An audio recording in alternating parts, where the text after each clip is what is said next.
Hello, I'm Sally Schiffke with the Henry Plant Museum from Tampa, Florida. We're going to take you back in time, and you'll get to experience what it was like to stay at the Tampa Bay Hotel during that late Victorian period.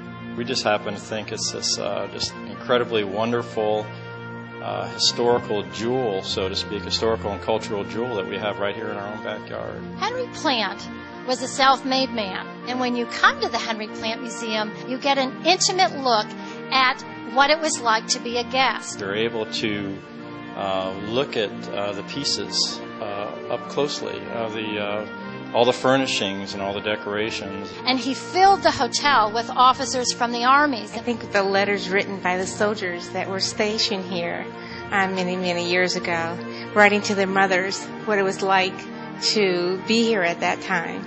That was just so fascinating. That was a piece of history, and just imagining what it must have been like to be here at that time. We have letters from a soldier who was 20 years old, Henry Dobson, and in this particular letter that he wrote back to his family, he actually diagrammed where he stayed in Tampa, and he has the Tampa Bay Hotel nice underlined. So it's a place that we definitely want to return to and experience again and tell our friends about. It was a time that was like no other, and when you come here, you will feel like you are not in today's hectic world.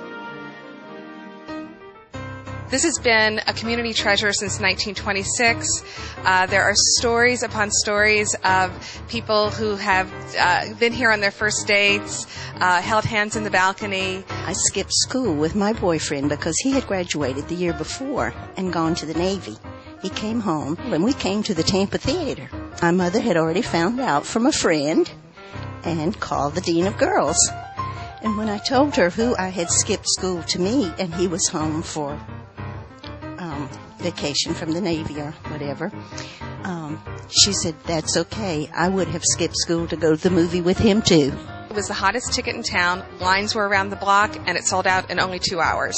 We used to come to this theater back in the, I want to say probably the 50s, early 50s. And it was the top of the line. This was the place to go. Well, if you came up to the balcony, then you forget the movie. It used to be something that was just like absolutely, America's dream. There's Hollywood, old Hollywood, and stuff like that. And that's what Tampa Theater has a lot of still, is that grandeur of old Hollywood.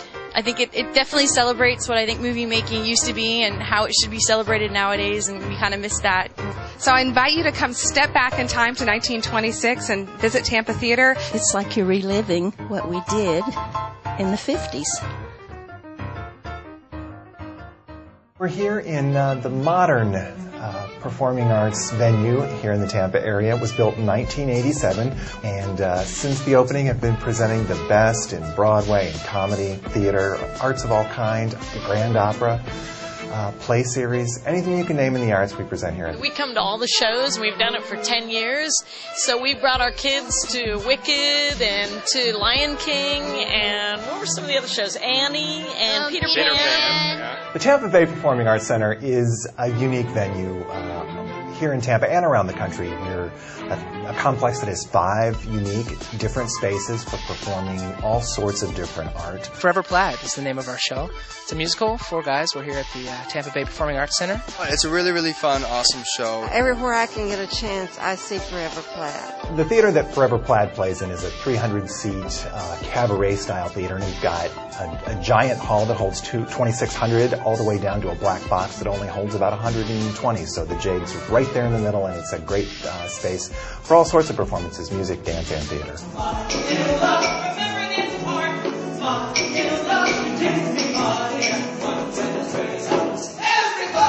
It's really fun. They love all the shows, and we go to as many as we can. We encourage audiences and artists to dream, to reach, to discover, and to create. And we think that with our classes and with the performances that we put out on stage, that really comes true for anyone who visits us and anyone in our community. So we encourage everybody to come and check us out. And I'd probably live here if I had a chance. I love it.